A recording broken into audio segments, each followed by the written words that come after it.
On the month, doing that one time framing higher, right? And then yesterday we got that push up towards the high at the end of the day, right? Key reason why we, very cognizant of that 48.20. We don't want to really be short above that on a longer term basis, just because that can lead to a little bit of disaster, which I'm sure now that we're trading right now 49.20, about 100 points above that, there is some people that are having their phone ring this morning as the market kind of rallied in the Globex session. And that ringing is not a good thing. No congratulations speech there. So we want to continue to monitor that same level. We'll continue to monitor this one time framing. As of right now, a cessation of one time framing would have to bring the market down to 45.48. We do have what, 3, 4, 5, 6, 7 days, 8 days left. 1, 2, 3, 6 days left of the month.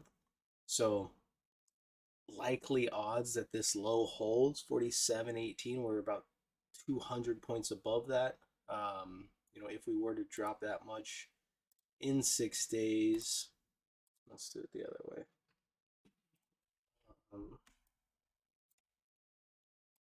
If we were to drop that much in the 6 days, it would be a little bit over 3.5%.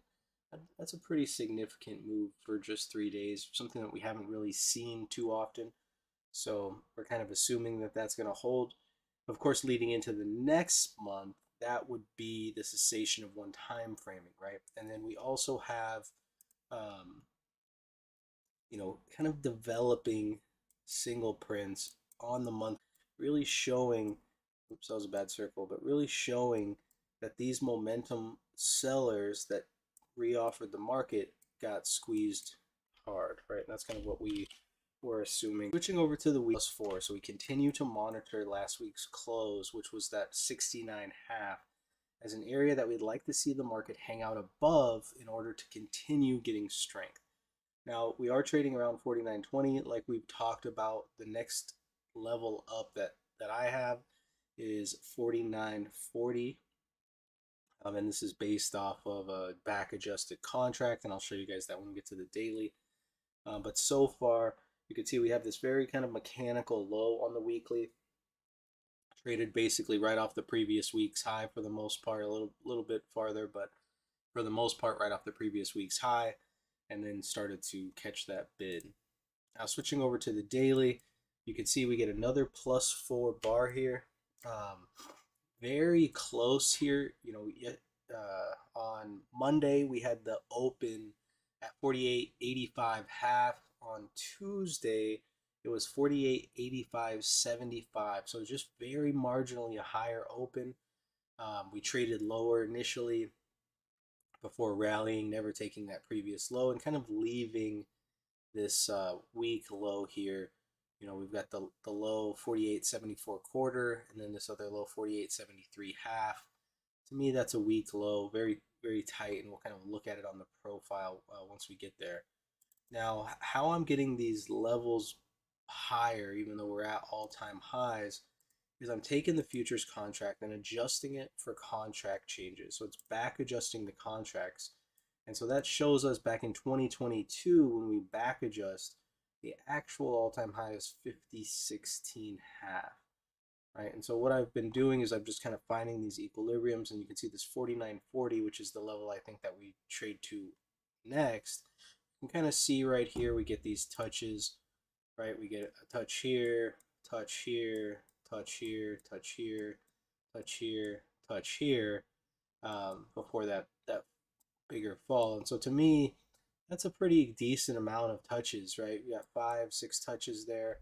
I guess we could probably, now that we're up here, take it and maybe add another one a little bit higher, duplicate, and we'll call it here.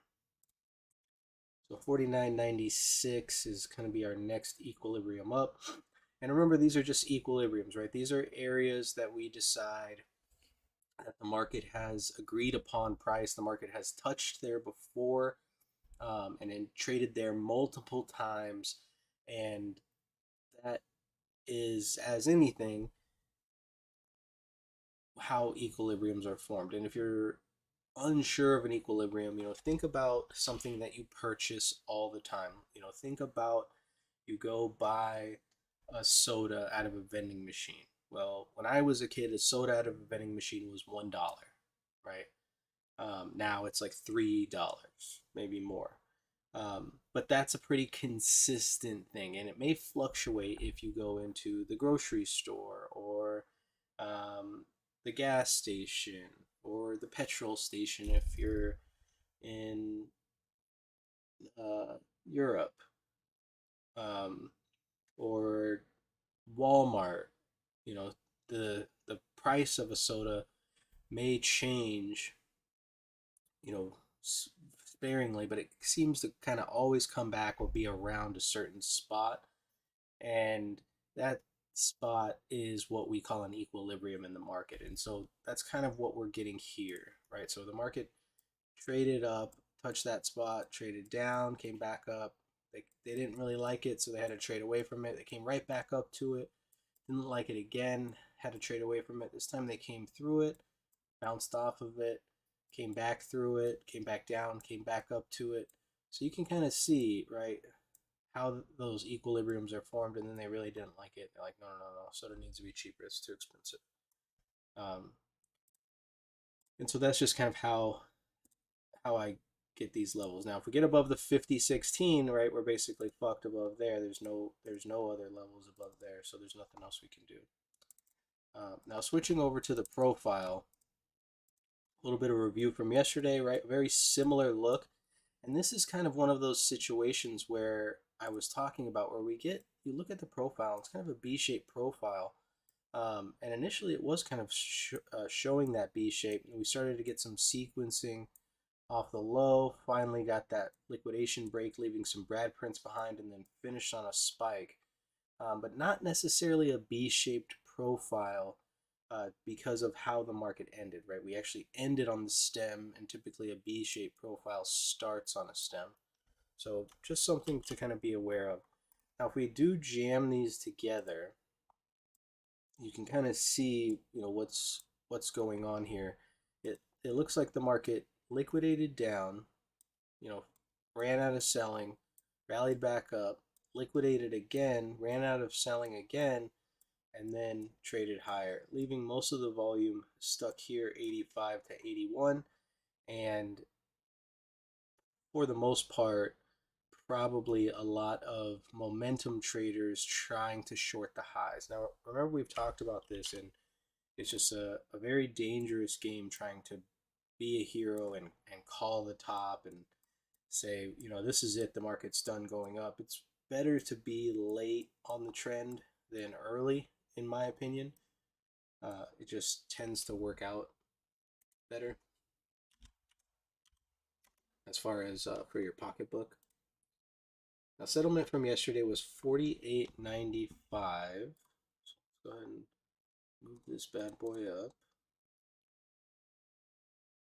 48.95 was our settle yesterday, and we have inventory, overnight inventory, this profile here, 100% net long.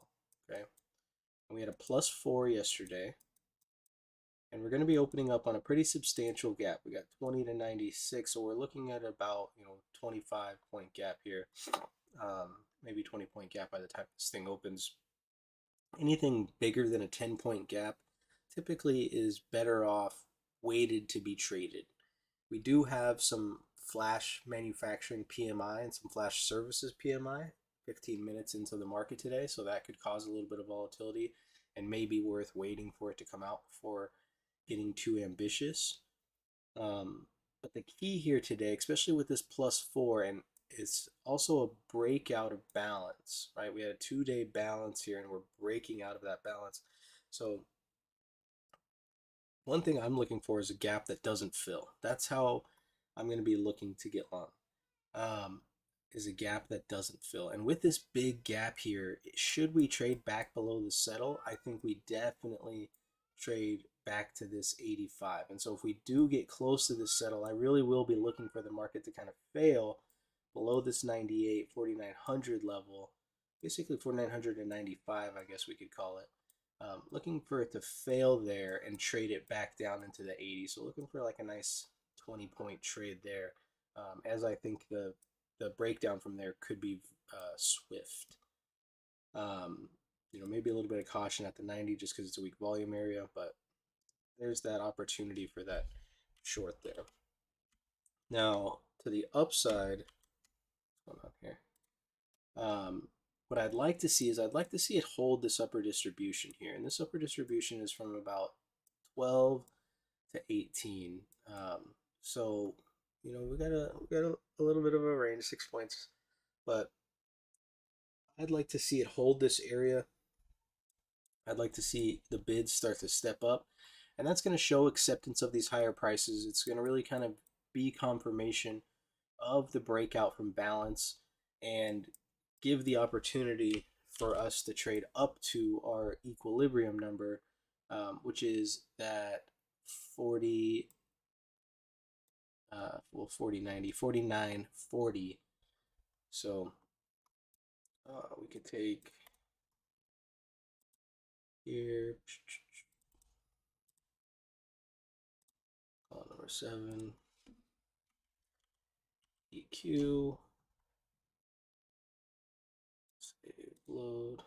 Okay, so there's our EQ up there at 4940, which I think is the target today. Now above that, right, the only level that I have is that 4996. That's pretty much the only way I can play these all-time highs. It is at those equilibriums. It's really the only way I think anybody can play them. And most of the players, I think, are playing just the round numbers up here. So 4950, 4900, 4925, 4950, 4975, and then Mr. 5K. I think those are the big probably numbers getting played up here at these levels. So that's the levels to watch. So if we trade up to 4940 and don't take the 4950, probably end up failing a little bit from that 4940, I think. So it may even be an opportunity to not only get out of your profit, but look for a possible reversal, just depending upon what we see in the market around that time. But other than that, you guys have a wonderful day. Make sure that you're managing risk and sticking to your trade plan, and I will see you guys tomorrow.